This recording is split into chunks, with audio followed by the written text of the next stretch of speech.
And the record. Hi everyone. Thank you so much for taking out your time and attending another iSTEM webinar. Before we start this webinar, I want to make few housekeeping announcements. I request all the attendees who are attending this session to keep themselves muted. By default, your mic is on mute. You can unmute yourself and ask questions in the question and answer section, where you can either unmute yourself and ask your question in your voice, or you can type it up your question in the chat box and we will take your question and ask our guest today. Now, and yeah, so this session is being recorded and we have Joseph who will be interpreting this session, and the live Zoom transcription is also switched on. So if anyone want to avail Joseph service, feel free to do so. Joseph is spotlight and will be visible in all of your screen. Once again, thank you so much for taking out your time and welcome to the webinar, iSTEM webinar. Today, we are here to discuss a very important topic, which is inclusive hiring in corporate sector. Our guest today is Mr. Zubin Setna. Zubin works at Microsoft as an university recruiter. He is an HR professional by profession, having an experience of more than 11 years, 10 years specifically in terms of university relationships and so on. Other than his professional life, Zubin loves spending time with his family and long drive. Having his own experiences and given that his interest in this area, diversity and inclusion, he is also a core team member of employees resource group at Microsoft as well. We would be discussing about his journey at Microsoft and not only how Microsoft is incorporating people with various disabilities and the D&I policy at Microsoft. Thank you so much, Dubin, for taking out your time and discussing this permanent issue with us in the iSTEM webinar. And welcome to the session. Thank you so much, Shakul, for having me over. Pleasure being with here and having this discussion with all of you. Sure. So the session goes like this. First 20 minutes or so, Zubin will be discussing he will be presenting Microsoft's work and discussing all the strategies and basically the subject topic of this session. And after that, the platform would be open for all sorts of questions that our audience may have. Zubin, the floor is yours. Sure. Thank you so much. So yeah, I mean, before I get started, I just wanted to call out that I may not be able to cover or go on for next 20 minutes talking about Microsoft and our thing.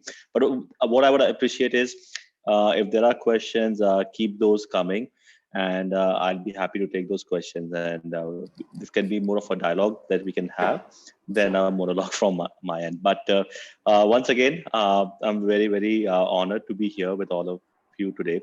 I'll give a quick introduction. So as Shakul, thank you for your kind introduction.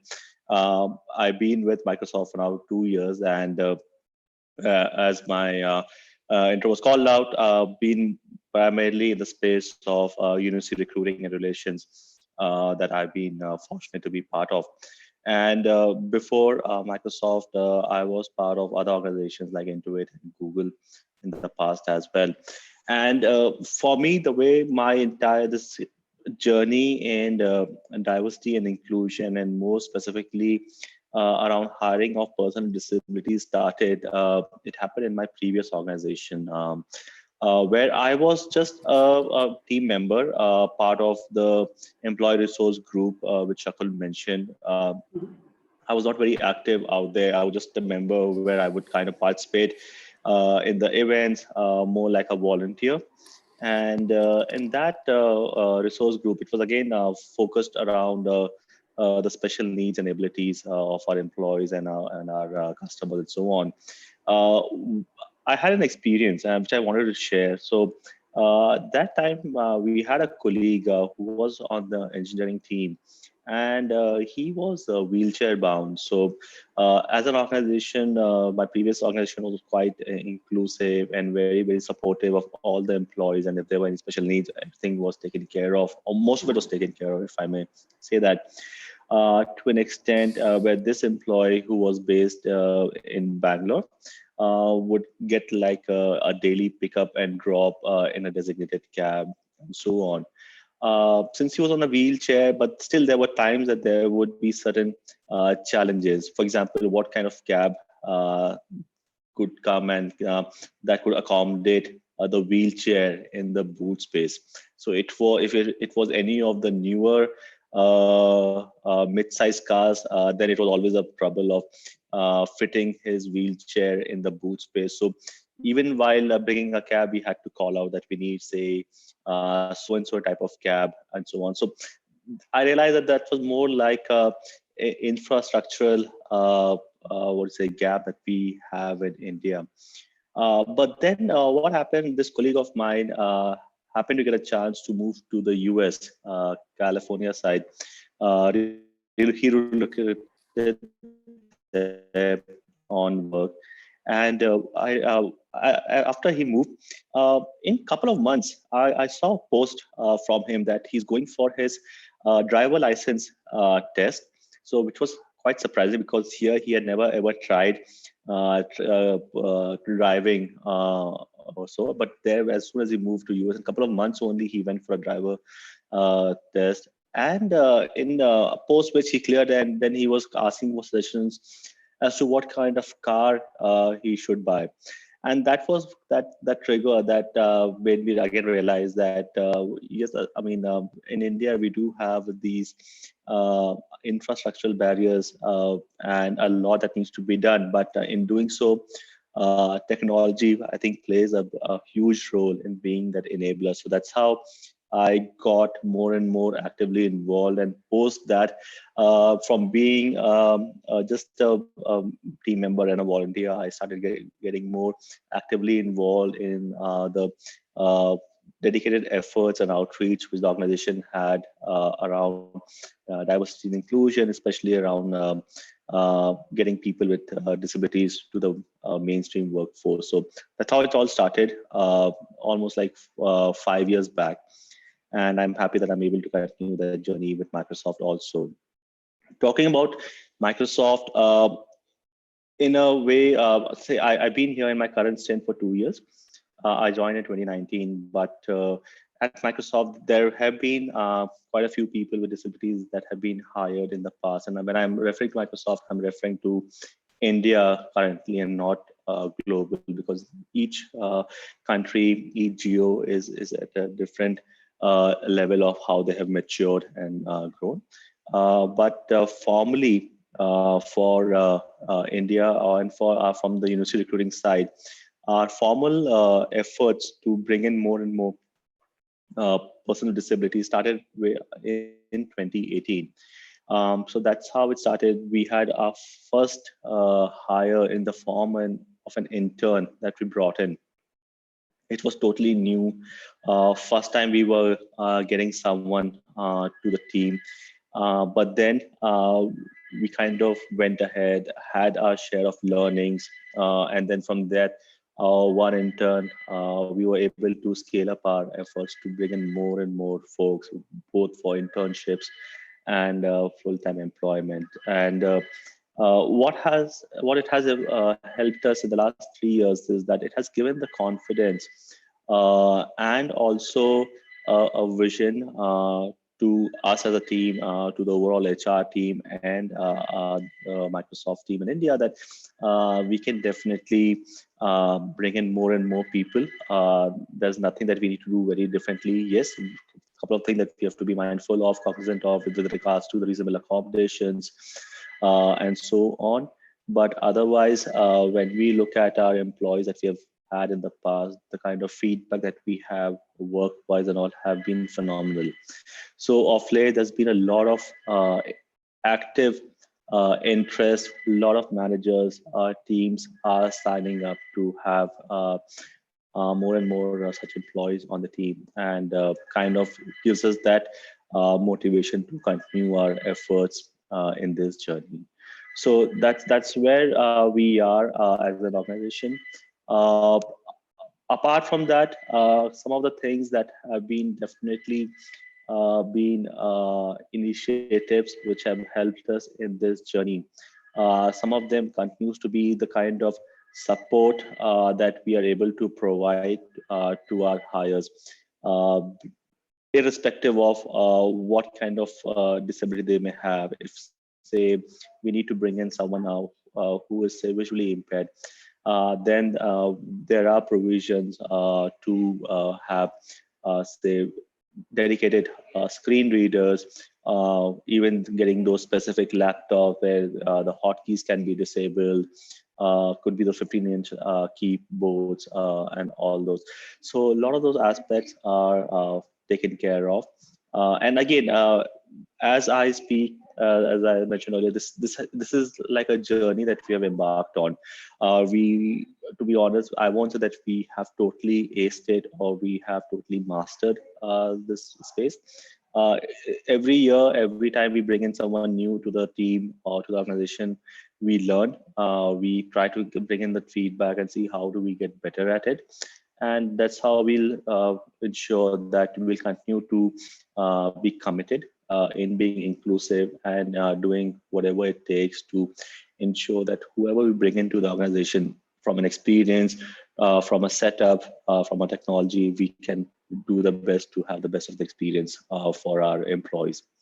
uh, I just had one more example I wanted to share. As an organization, factoring our products, the softwares, and all that we were able to provide to our employees, we had two visually impaired employees that we hired, onboarded last year. Everything seemed to be working fine because of the accessibility features that we have on our products and the system. So that was taken care of. But then we realized that when we work in organization, we do have a couple of additional tools. Those may be the third-party tool that we still need to work with, say something that may manage payroll and so on. And maybe those were not so accessible. We got some feedback there, and we kind of took those feedback and are trying to pass it on to our partners also to see if they can incorporate the feedback and make their systems, their website, their tools more accessible. So again, a constant journey to learn and to get better at it. And that's what will be the endeavor for us as in the next coming weeks, months, and years to go as well. So yeah, that's what I wanted to share in my intro about Microsoft. Yeah, Shakul.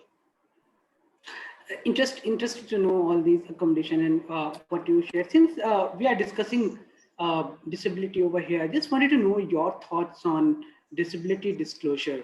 What's Microsoft policy around that, and in general, right? Like, what's the right time and when, how, and when should people actually be disclosing their disability, especially invisible disability, which is hard to identify by looking at a person.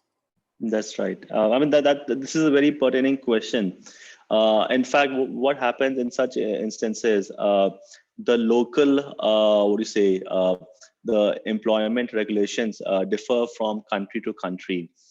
Something that may be allowed, say, in the Americas or in other countries may not be allowed in India. So, for example, as per the guideline that we have in India, we're not supposed to ask anyone directly that are you a person with a disability. We can't do that. So definitely we have to. It's something that as an organization, if we can't do, then we have to rely on getting this kind of an information from the candidate side. So a couple of things where I wanted to share my thoughts, and I'll give you an example from a recent event that we hosted last month. The way it works is in certain other countries that we have operations and a presence, we follow of thing where we can directly ask, are you a person with disabilities? Would you be needing any specific accommodation, so on? But coming from an India standpoint, while we can't ask directly, but the way we kind of try to get some inputs, some insights from the candidates at the time of their application process is by a question which is always there whenever someone has to apply for any role, for any job at Microsoft. You will have to visit our career site and you'll have to complete your online application. And while doing so, there will be a question around, would you require any specific or any reasonable accommodation? And when this question is asked, there are some you could suggest if you need say live captioning, or if you need sign language interpreters, or if you need any special software and so on. So all this specific question is very closely tracked by a global team. And whenever someone kind of answers this question, we are notified that, hey, someone has applied for this role at Microsoft, and this is the kind of request that we have received. So please do factor this. If you get into a hiring process or discussion or any interview, do keep this in mind. So a couple of months back in January, I was part of a hiring process for one of the B schools in India. And when I say B schools, I'm referring to the business schools, the MBA schools in India. And this is one of our target schools where we visit regularly, and we were hiring for program managers. And one such applicant from this particular college did call out that he has low vision, and he would require that we keep live captioning on during the interviews. And also if we could have the video mode on between the interviewer and the candidate, because we're still in a virtual interviewing format. So when we got this input, as I was saying, this is mapped centrally. So the central team relayed the information to us. We had the right set of information. We were able to get in touch with the coordinator from that particular college, who was our point of contact, ensure that we kind of convey to them that we have made a note of the request from this particular candidate, and we'll do whatever it takes to ensure that our discussions, the interviews, have all these things in place. So that helped, and that candidate also continued. When the interview day came, we had all those options: live captioning, video mode on, and so on. So enabled. So to your question, Shakul, when should you disclose it?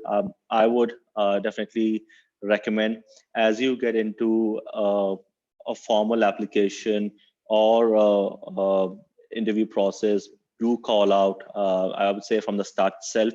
And the other piece is, even if you have called out at the start, there's no harm in reiterating your disclosure if to the HR person or the recruiter or to your point of contacts, just to ensure that your disclosure has reached the concerned person. Because a lot of time, if you may disclose at the start, it may get missed or overlooked. But if you kind of relate or convey it once or twice or thrice, folks do make a note of it, and they'll do the ensure that they're able to make those necessary accommodation at their end whenever they have such candidates for interviews. Right. So yeah, I would recommend that. Yeah. Very important point that you just told, that it's better to disclose your disability beforehand so that you can actually get reasonable accommodations at your job place. It's better to do that. It's just that some people still be hesitant enough to disclose their disability, because there's a thing going on in our country, especially, right? Looking at people with disability, and some people are hesitant because they don't know that what would happen if they disclose their disability. Would there be an adverse impact on the employer, given that their disability and so on? That's true, and I think one thing that I've realized in the last couple of years, especially in the last 4 or 5 years, is that definitely we are seeing more and more organizations that are getting more and more diverse and inclusive. So everyone is trying to bring in people with whatever background, right? We don't want to limit it to only certain set of people. So I guess the barriers are definitely getting removed, and definitely this is the move in the right direction, especially for us in India also. Since we are discussing this topic, I just wanted to know, given your inclusion journey so far, are there any key takeaway that you would like to share with the potential employees with disability who would be attending this session or would probably hear the recording of this session? Sure. And yeah, I did make some points which I wanted to share Sure. based on my experience so far. So, look, first and foremost, a very important one.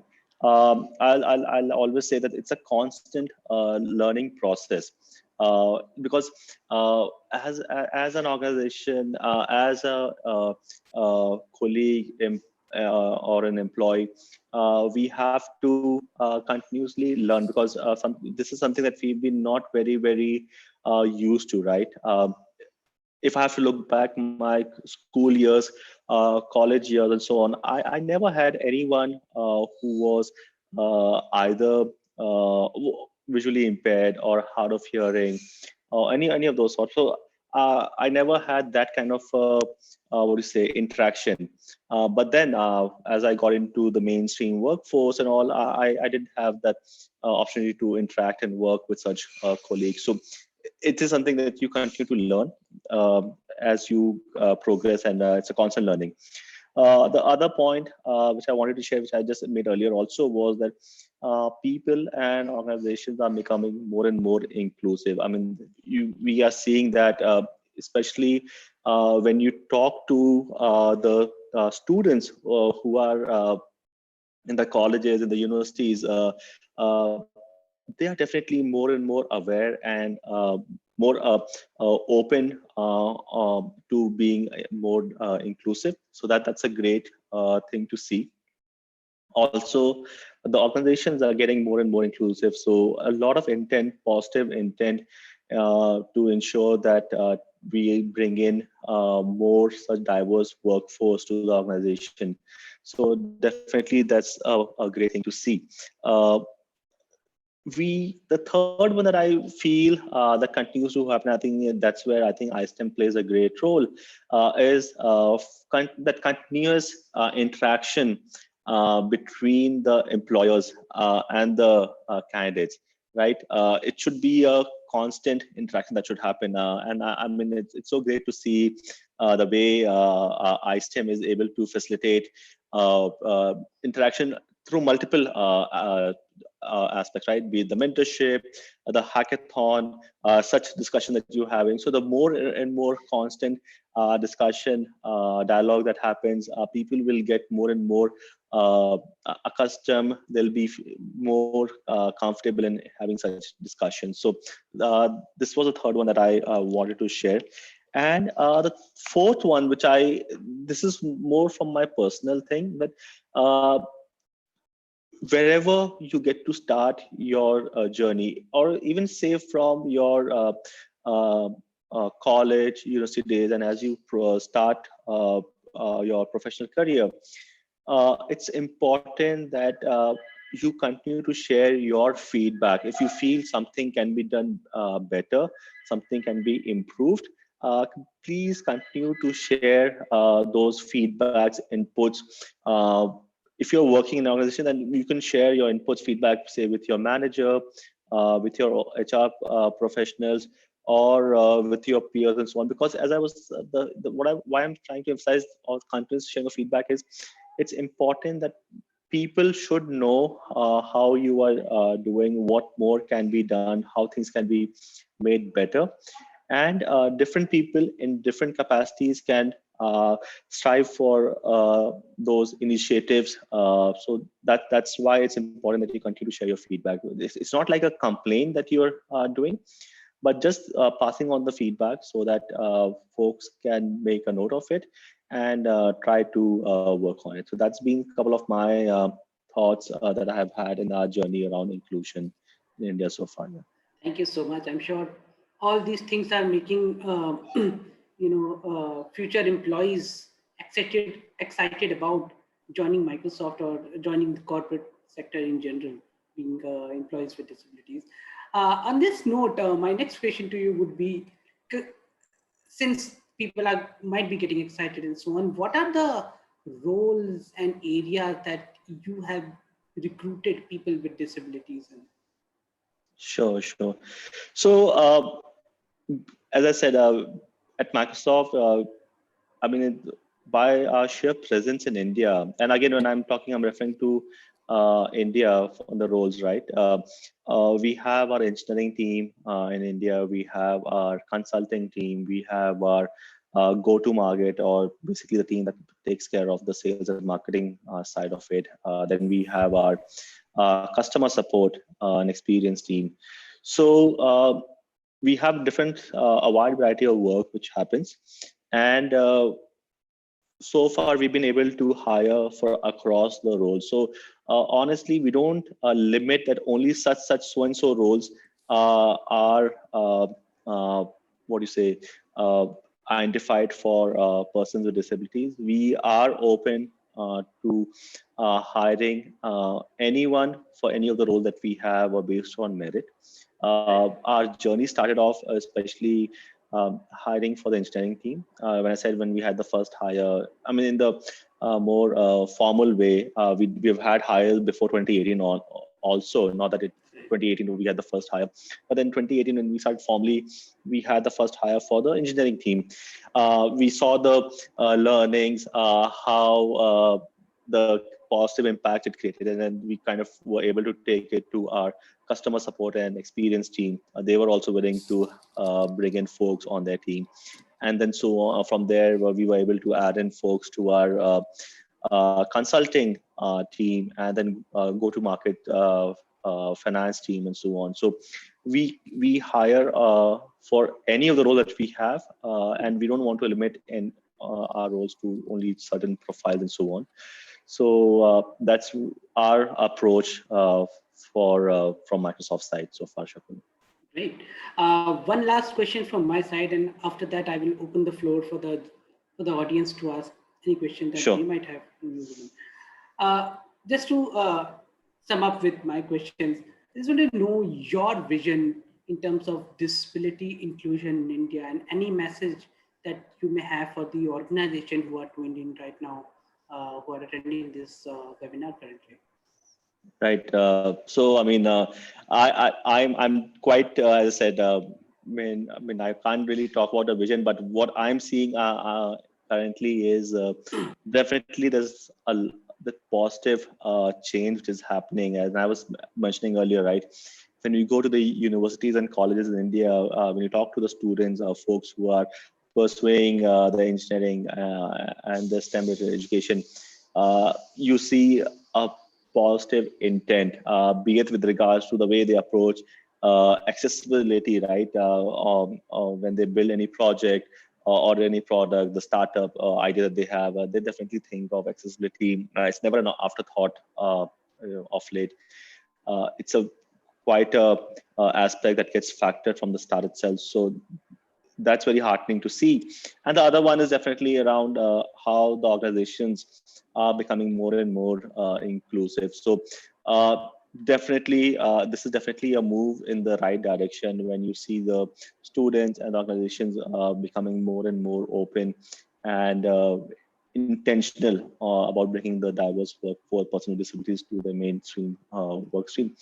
And the third one continues to be the impact which organizations like iSTEM and other such organizations are doing, right? Where you are really enabling experiences, learning opportunities, employment opportunities, and so on. And this is also a massive boost that we are seeing. So many other organizations I'm also in touch with.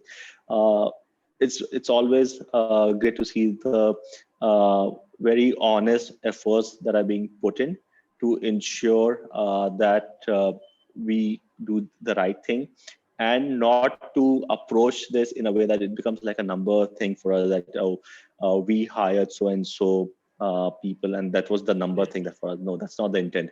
So that's the impact which iSTEM and other organizations are having, and the future for sure looks much more bright and promising for us in India, I will say. Sure.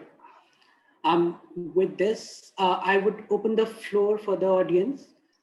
If you have any questions, feel free to ask right across. You would rarely get this opportunity to hear from someone representing Microsoft right now. You have two options to do so. Either you can unmute yourself and ask your question and go back to mute once again, or you can type your questions up in the chat box and we can take your questions from there. Yeah, so we have a couple of questions in chat box. Just a second. Sure, yeah. So Praveen Kumar is asking, what do you feel about virtual onboarding for internship and full-time employment opportunities to person with disability? Is there any thought on those scenario? Right. I'm just seeing if I have my one of your team members from iSTEM, Abhi sir, on the call. If not, then I'll kind of talk about his. Abhi sir is not joined today. Yeah. Okay, no worries. So while virtual internship and onboarding is happening, I wanted to talk about Abhi sir was there with us at Microsoft interning last summer, and everything happened virtually. His entire onboarding internship experience, the kind of project and so on, everything worked out in a virtual format. Yes, there were times where we were facing challenges with the way the setup was, and we had to work to see how do we resolve it. But to a great extent, we were able to manage, and we continue to ensure that as we progress, this year also, we will be bringing in a couple of more interns and full-time hires. We'll kind of build on the learning that we have had and work on it. So that's what it has been. But as I was mentioning earlier, technology plays a great role in enabling a lot of these experiences. So almost bringing it at near seamless experience to an in-person internship or onboarding is quite possible with the help of technology nowadays.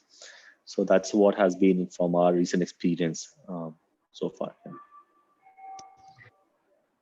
Yeah, so Ankit is asking that he's from Sri Ram College of Commerce, Delhi University, and their college placement cell is searching for companies which are hiring PWD students. So how can they proceed with Microsoft?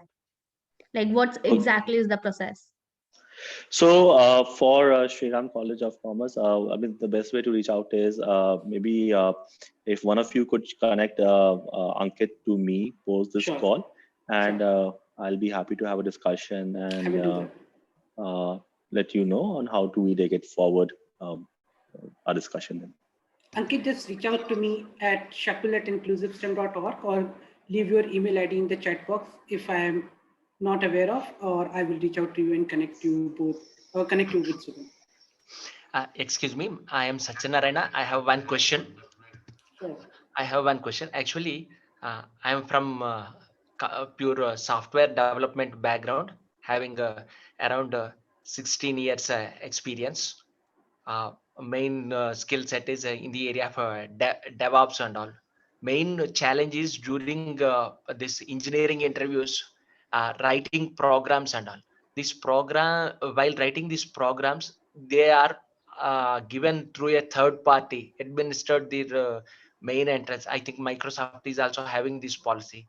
My question is there any exception, or if they have to undergo such kind of test, is there any accessibility provisions? Right. Yeah.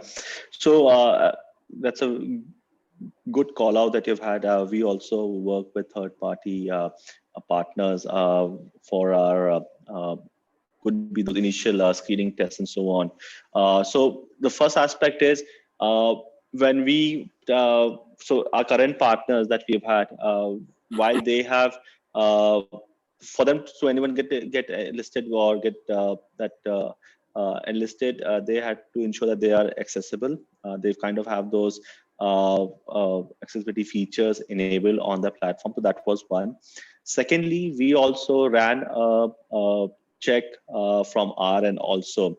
A couple of our own employees who joined us, we kind of took their help to go through the platform to see how the interface is, how the platform look and feel from a accessibility standpoint is, and wherever we thought that we need some more addition or something more to be added, we kind of relate that to the partner, and they enable those features and so on. So from a feature accessibility standpoint, we definitely factor that. The other aspect is when you have to undertake such tests, right? There could be a thing that you may need instead of the assigned duration of say more time or so on, right? So that's exactly the point what I was mentioning earlier. When you are in the application process stage, do call out that would you need more time for online assessments, or would you need some additional input? This has happened to us. Say once we were having a candidate who said, look, I may need more time to attempt the online test because I can type with only one hand, and that's how I may need more time. So we then plan and we try to accommodate such a request. So definitely, as you get in touch with any of the companies for a possible hiring discussion, do place your request and your accommodation request upfront. And if they are inclusive, I'm sure they will do their best to accommodate those from their side also. Okay. But for lateral hiring also, this testing is there. This testing practice is followed in Microsoft, or they have some other way?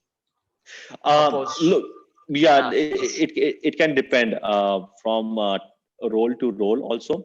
Certain roles may need a testing, but with seniority, as you come with more years experience, then you're not put through an online test. You then start with your interviews, and these interviews in the current context would definitely be virtual. So do call out if you need what kind of in a virtual interview format, what kind of a support or accommodation would you need. So do mention that to your recruiter or the person who's in touch with you. Okay. Okay. So if I suppose if I want to join Microsoft, the same way I need to apply through your job portal, right? Yes, that's the ideal way to proceed ahead. Depending on available positions. Yes. Okay. Shakul, you're mute. You're on mute. Please unmute yourself. Okay, I will go on mute. Yeah, thank you so much, Satya, for your questions. Others, please. Or Cheryl, do you have any questions? I think Sultana wants to ask something. Sultana, you can unmute yourself and ask, since you have raised your hand. Yeah, thank you. Hi, Zubin. Are you able to hear me? Yes, Sultana. Hi. I have a couple of questions. One is, I just want to understand if Microsoft, since you are into the university recruitment, are you just focusing on hiring people on campus, or does Microsoft also recruit people off campus? So we do both, Sultana. Majority of it, while we have our target schools and we continue to have our on-campus hiring, but at the same time, we look at other ways where we can bring in talent to have a discussion, interaction, so on. So it's always an effort to provide opportunities to students, those who may be not part of our list of target schools and so on, as to how they could also apply and be a part of our process. And these off-campus process may differ year to year, but definitely we do plan it out every year to bring in folks from such off-campus ways also. Okay. And my second question is not pertaining to Microsoft, but see, companies that is big names like Microsoft, Google, and all that. See, diversity and inclusion, I understand that it's part of their global workforce. But what if when it comes to other companies, because it's not that all companies are so inclusive, and not only that, see, even in one particular company, see, I am vision impaired myself, and I say this only based on my personal experience. Actually, what happens is, when a company is inclusive in a particular location, or a particular city or whatever, the same company having offices in another location, it is not inclusive. Actually, when you go by the corporate policy, the policy should operate across the company. But they say that since the management is different, hiring decisions are also they also differ depending on the management, and that's where inclusion becomes a bit of a challenge. So how do you think companies should handle this? Yeah, I mean, honestly, I may not have the the direct answer for this. Uh, while each company may strive to kind of have their uh, whatever guidelines and policies for diversity and inclusion, eventually companies, it all boils down to the people, those who are working there, right? And it's the commitment that each of the respective folks who are in such a role, they should be having to ensure that they do the right thing, and not uh, approach it from a sake of doing uh, taking the checkbox kind of an approach. So as I was saying, of late, I'm definitely seeing a lot more companies which are opening up. And the other good thing that I'm seeing is that it's not only that companies like Microsoft and others are in this space. I mean, I'm seeing some amazing work being done by a lot of our companies that are based out of only India also. So they are doing also some amazing work.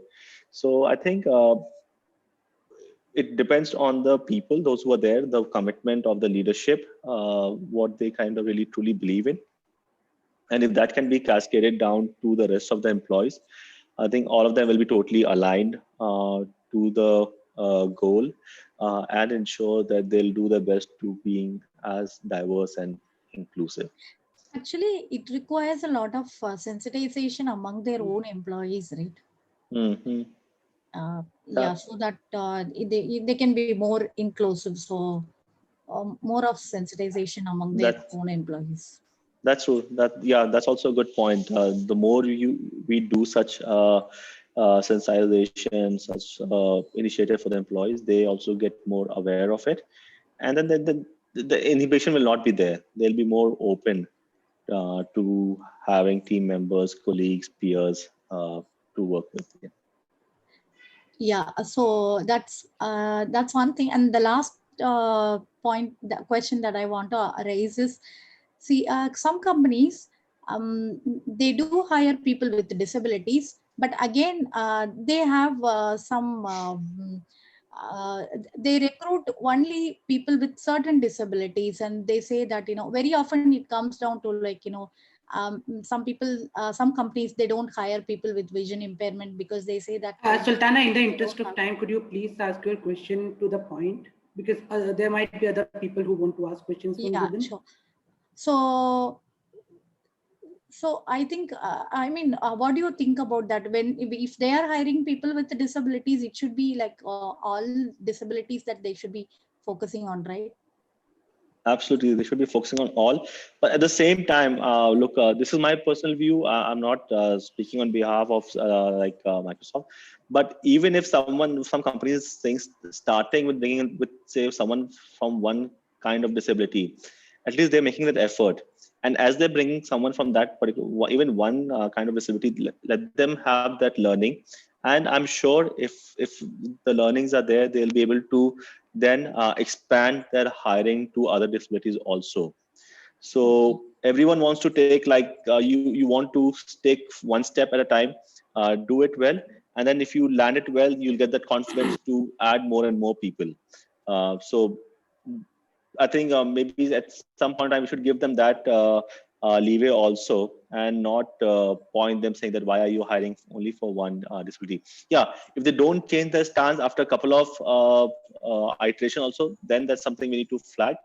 But at least if someone is starting, we should encourage them that at least they're starting in somewhere, and hope that they kind of expand their reach with their learnings also.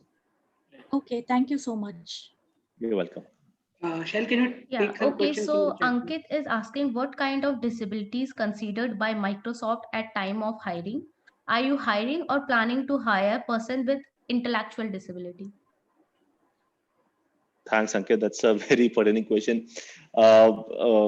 In India, we're just getting started in this space. I may just hold back from sharing much, but this whole, we've been in a constant interaction around how do we hire more from all people with intellectual disabilities. So definitely, we have started our efforts. But in the current context, I may not be able to share much on today's call. But all that I can say is that we have definitely started our efforts here. We may not have gone to the hiring side, but our groundwork and our efforts have already started here. Yeah, so other question is, what about research? Are there any avenue for research at Microsoft Research? Yes, I mean, so what, sorry, I mean, there are, we have our Microsoft Research team in India based out of Bangalore. So they do hire a lot of such folks. And but in case you are looking for any specific question, let me know. But otherwise, for research opportunities, folks are being hired, and especially from the student community, they hire research interns, postdoc researchers, fellow interns, and so on. So a lot of those folks are being hired.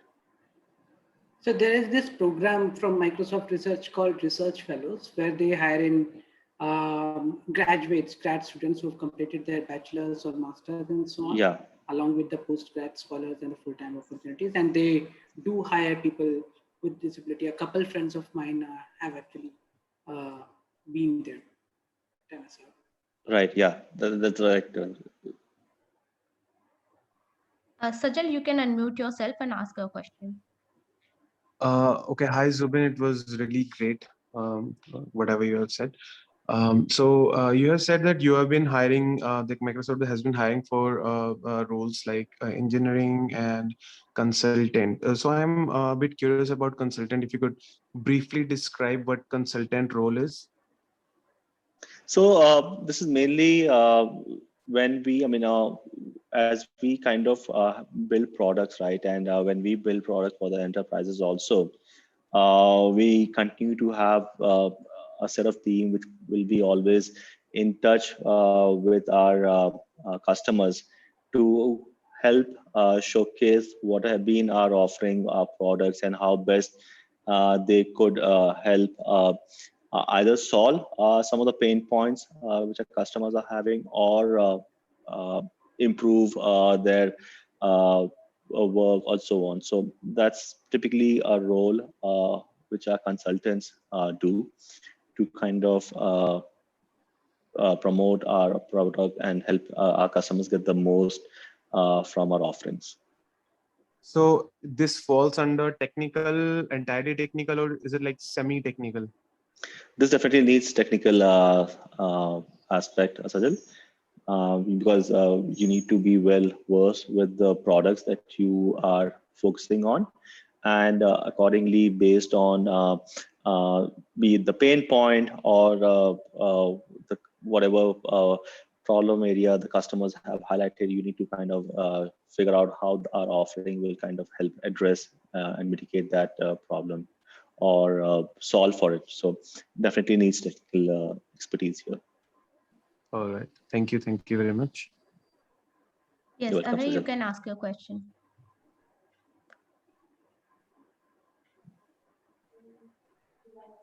Abhay?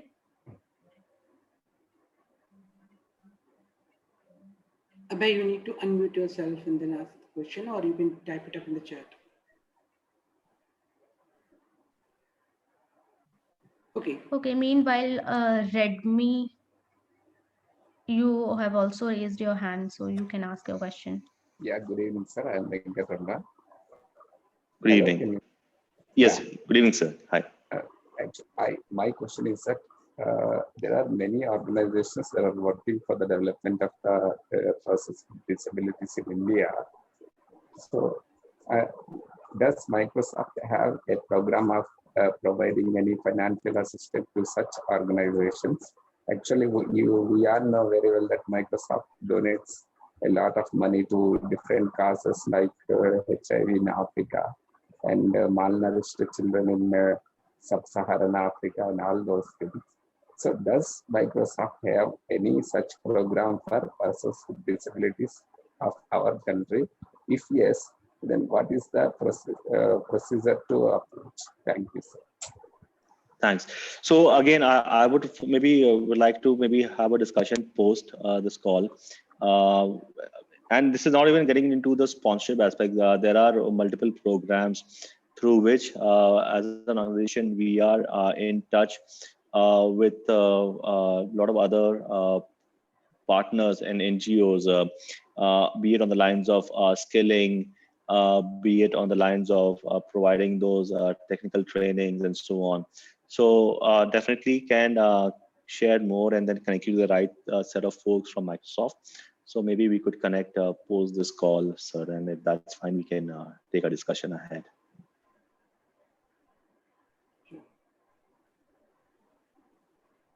Cheryl, do we have more people? Yeah. So Ronak, I'm audible? Yes, you're audible. Yeah, Abhay, we can hear you now. Go ahead. Just a second.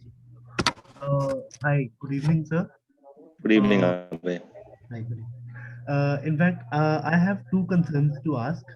First of all, I would like to ask that like the trend of hiring differently abled people amongst the corporates, it has started, I think, long back. I think maybe like it started maybe 10-15 years ago, but like, so what has come to my notice is that like hiring in the entry level jobs is still fine, but people are not able to, like, people with different abilities, they are not able to make headway in the senior positions in the companies. So that's like that's what I wanted to raise, because I've seen it personally myself. I am doing like I am visually challenged and I'm doing PhD from Tata Institute of Social Science, Mumbai.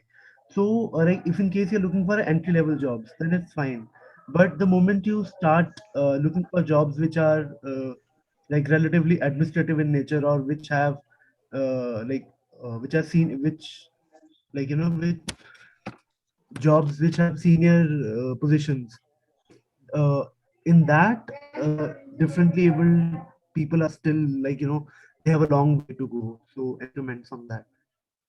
No, I mean, definitely a fair observation and call out, Abhay. And but at the same time, the intent continues to be how do we kind of bring in more such folks. The effort is that when we bring in folks at the entry level, they should continue to grow in the organization, right? So there should be that learning and that growth and development for them as well. But at the same time, I know of my colleagues, while I'm coming from the university recruiting side, I have my colleagues from the lateral hiring side. They are also super committed in hiring and bringing in more and more people on with more experiences to the team. While I do understand, sir, like, but my only concern was that, like, the way the trend has started at the entry level jobs, so the pace is different when it comes to, like, you know, when it comes to positions of higher responsibilities. So that's right. what. Yeah. And maybe if I may, Zubin, maybe kind of share my experience. Sure, Karthik, yeah.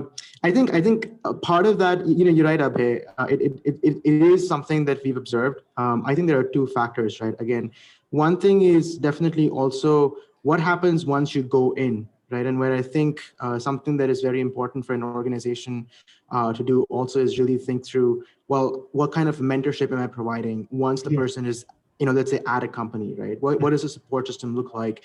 Am I providing them enough opportunities that they can grow in their career, enough mentors, maybe with and without disabilities, right? So those things I think also become very important. And maybe Subin, if you want to talk a little bit about that as well, right? In terms of ERGs and other initiatives, once you are at Microsoft, and how that process continues to try and ensure that there's a lot of like communication and collaboration. For instance, we have something known as MSVIP, which is like a visually impaired group or a mailing list.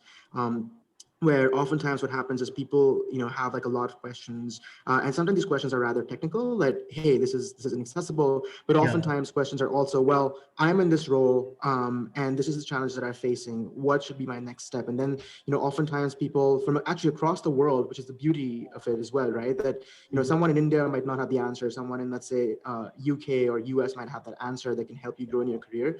So I think the thing is, yes, the organizations need to do more when it comes to really trying and facilitating the support once you are in the company. But at the same time, I think this also comes back to the person with a disability. So, in our experience at iSTEM, it also really comes back to, well, do they have the fundamentals right? Are they doing everything that they possibly can, right? Because it's not just, the onus is not only on the organizations. The onus is very much on the employee as well, as to how they're making the best of these opportunities and growing for themselves in these careers as well. So I think, as long as both of those elements of those equations are there, that's kind of when we can actually see some growth. But yeah, you're right. I mean, the trend is such. Hopefully, we'll see some more progress there.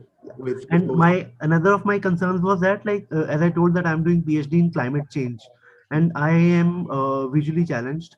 So, like, basically, I'm trying to look into the public health and climate change and the nexus and how the things are interplayed in media. So, with respect to with respect to the responsibilities towards the environment, does Microsoft employ differently able people within the domain of, like, its commitment towards environment and, like, those kind of stuff? You want to take that one, but I do have some insights to share. So you can go ahead. I was coming to that, Karthik. I'm not sure if you're referring to the AI for Good grants and all. Yes. Yeah. Please go ahead. So we do have the AI for Good grants. These are team. So as part of these grants, we not only provide investments to external organizations working on some of these initiatives, but we actually do have teams that also do use, Microsoft technology to try and bring about, like, to incubate a lot of projects internally, and to try and see how we can work with governments around the world and sort of provide them technical assistance. So AI for Accessibility is one of the programs, for example, where we work very closely with a lot of organizations and try and help them out, through grants, but then also see, well, what is the next big thing that can come that we can, we can support as Microsoft. We can get out as Microsoft, whether that's Seeing AI. What is the next Seeing AI? What are some of the other opportunities and avenues that we have as Microsoft, for example, right? Those are some of the things that Microsoft actively looks at. So AI for health, AI for sustainability, AI for accessibility, AI for Earth. And there are a bunch of AI for Good programs operational right now at Microsoft. Zubin, if you want to add something. No, I mean, you rightly summed it up, because that's where I was coming to. And also, Abhay, factoring our products and offerings are right. We are trying to be able to kind of have an offering which can help anyone and everyone working on any kind of work. So, for example, I mean, you talked about the climate change aspect, right? So there's definitely effort that's getting done. I'm not sure if that will be some team will be working on that from India. Not sure, but for example, there is dedicated work around agriculture and healthcare and so on. So these are also diverse areas which needs all the technology interventions and the support, and all these are also happening. Yes. So a lot of these areas are getting covered, because no matter which domain the focus is, but end of the day, when it comes to technology and the products and the softwares, those are the ones that we feel we'll build to enable such initiatives. Yes. And last question, like, do you have a separate portal for hiring people with different needs, or it's like the one like it's the one general portal for all? Because one might get noticed when it comes to having a separate portal, but when it comes to a general portal for all, like the probability is less of getting noticed and all. So any thought? Yeah, but no, we have one, and our approach continues to be that we have the common approach for everyone. We continue to be an equal opportunity employer, without, as I said, right, differentiating for any person with any background or whatever. So that's how we have one portal, one career page that everyone will have to come apply. Uh, and the intent is that these are career page and all are accessible, and should be accessed by anyone and everyone. So that's how we approach our Thank you. hiring update. Thanks. Thanks, Abhay. Yes, Ronak, you can unmute yourself and ask your question. Hi, am I audible? Yes, you are. Yes, Yes, Ron. you Hi. are. Thank you. Hello, sir. Thank you so much, first of all, for the information, and hello, everyone present here. So, I am actually currently pursuing my master's in Berlin, and I had tried to apply for various internships. So, my question is actually extending what Shadul had asked about disability disclosure.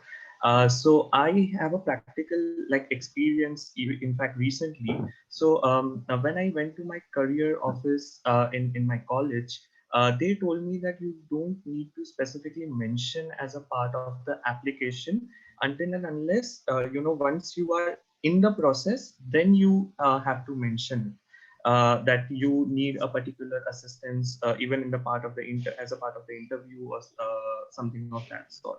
So what would you say? Let's say for a company, if I have to, like Microsoft do ask that question in the portal, but let's say if I'm applying for some other company which do not have specifically asked the questions for special assistance, do I mention it as a part of my CV or the application, or do I just let it go in the process and then mention it on the run? Thank you so much. Thanks, Ron. Look, Rod, my take would be that there's no harm in calling it out upfront. There could be two ways, right? Where there could be times where and a company may, if you have not disclosed, and they may start the process, and after you get into the discussion, then as you kind of share or disclose, then they may, if they are not ready to bring someone with disability to the team, then they may back out, or they may stop the process. Right, so then it may not go well. But if you have called it out upfront, so then they're totally aware of it, and then they plan the discussions and those interviews accordingly. So I would always recommend, if there's an opportunity, do call it out from the start, instead of then having some sort of surprise or a reaction halfway through the discussion or towards the end of the discussion. So that would be my take. Perfect. Thank you so much, sir. Thanks, Ron. Isabel, I have a follow-up question on that actually. Sure, so let's assume that there's an organization that we know isn't very inclusive and may have some biases, and someone might think that they might, at the time of the interview, they might actually be able to demonstrate, and I'm talking specifically for disabilities that may, for example, need very limited accommodations, right?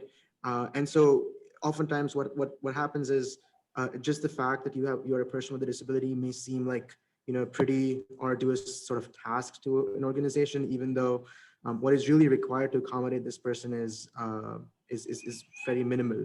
How do you sort of advise approaching those kinds of scenarios where someone might think, oh, I might be biased or I might be discriminated against if I disclose early on, and I might have the ability to sort of talk them through how this won't be a problem at the interview? Is that something that you recommend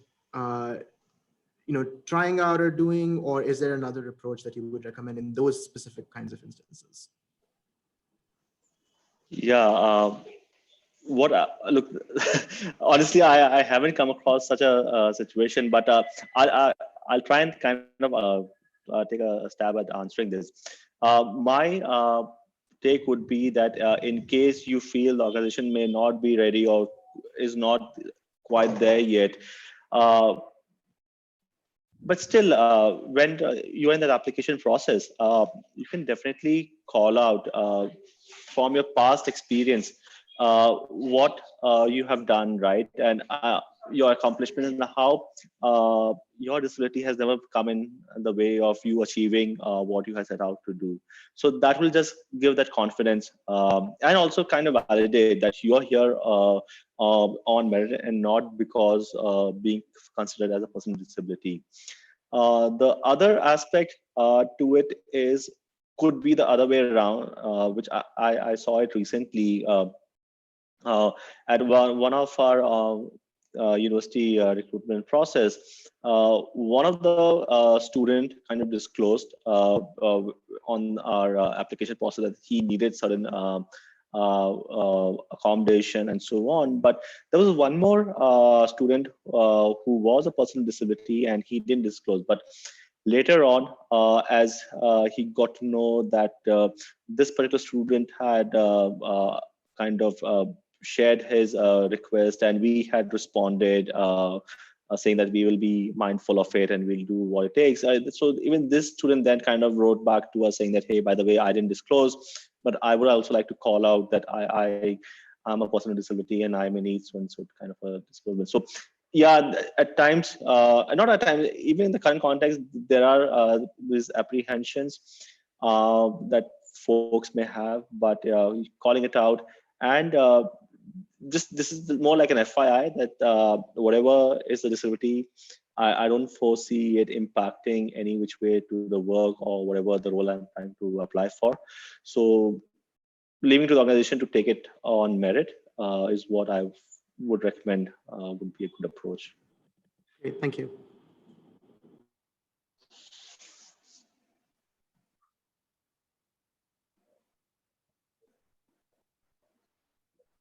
Yeah, Saravanan, you can ask your question. Hello, madam. Hello, sir. Are you able to hear me? Yes, Saravanan. Hi. Hi, sir.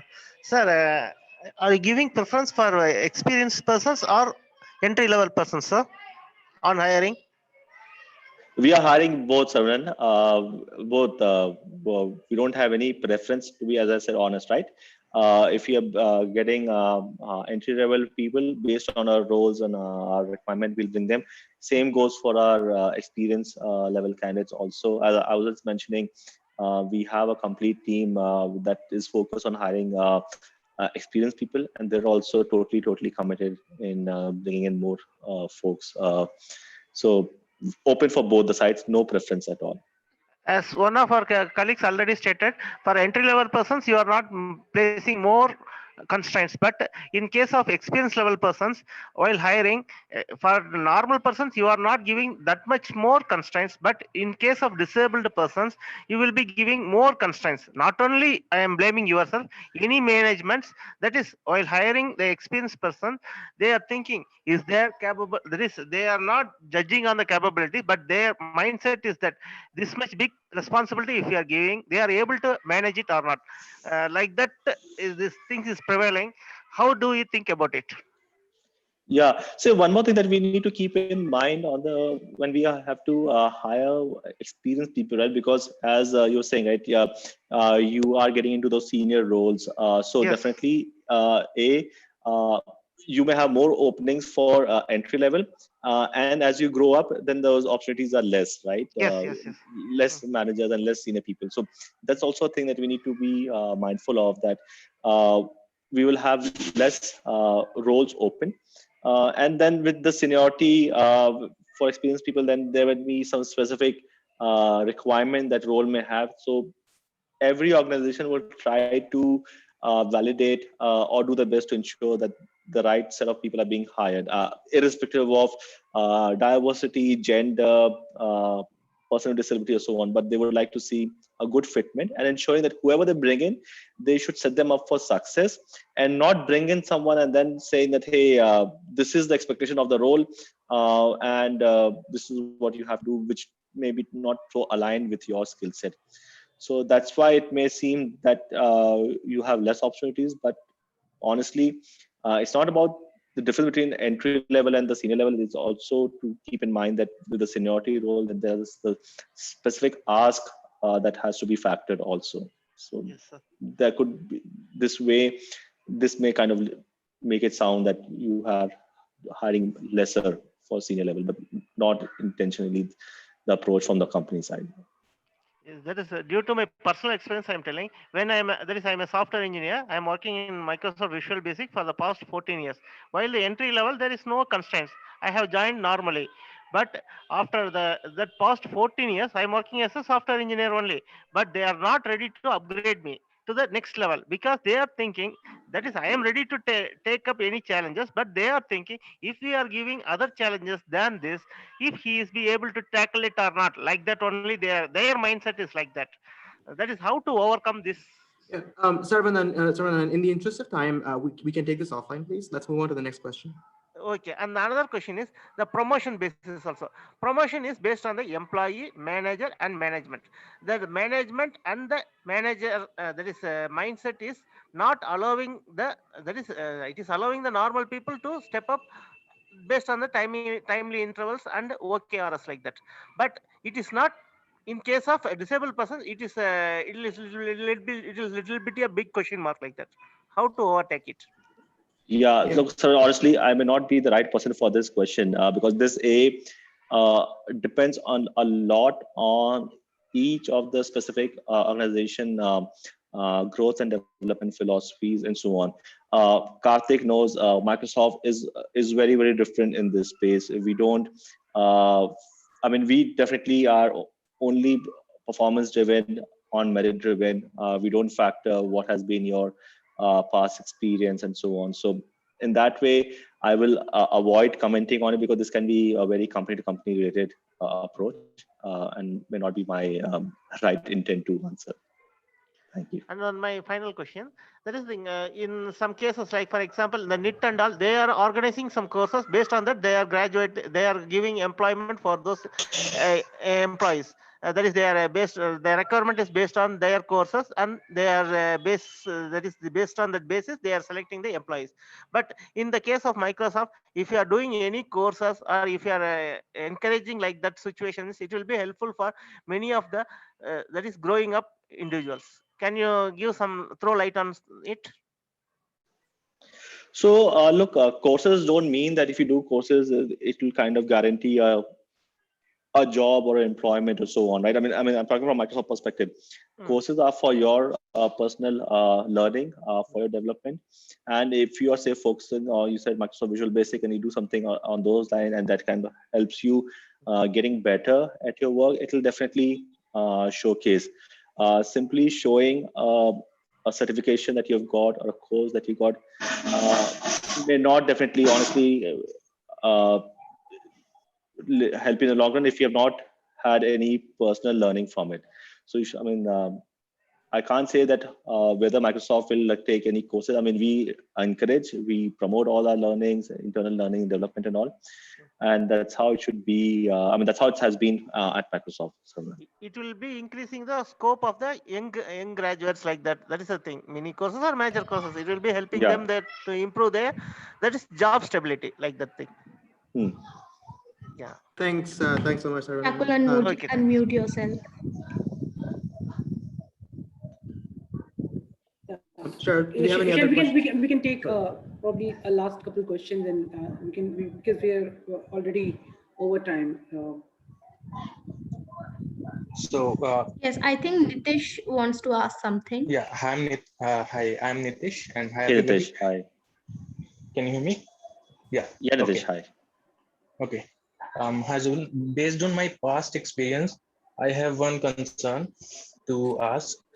Like all of us present here, we are fortunate enough to we are connected to iSTEM, Sarthak, or IndyKI, these organizations. But there are a lot of us like us. They are not connected to any of these organizations, and they are not aware of how these organizations are working for them, for their employment and all those things. So what happened is even if they are graduated from the college and they are in search of a job, they are not getting recognized easily, even after they are graduated and after like graduated and they are sitting at their homes from past from many years. And what my question is, how open is Microsoft to consider those candidates, and what you say about other organization, and how should they approach these kind of candidates who are not basically connected to other organizations which are working for them? Right, Nitish.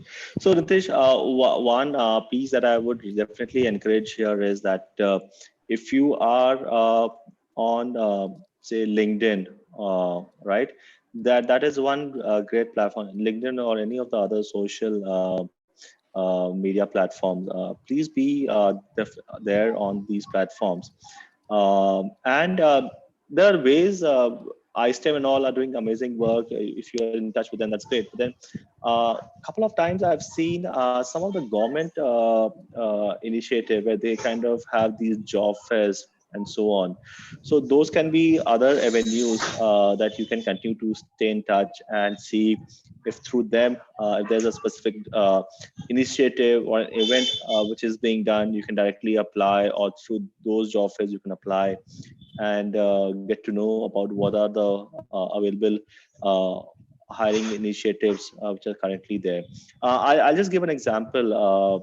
A couple of months back, or not a couple of months, last year in fact, we were kind of in an event which Punjab government was facilitating. It was like a job fair. We participated in that, and after a couple of months, we were able to get a candidate. So multiple ways, even as an organization, we are trying to see how can we reach out to a different set of candidates.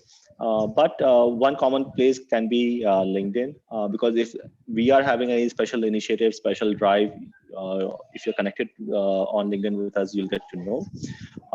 Plus, be on the lookout for any other initiatives from the government side or any other NGOs.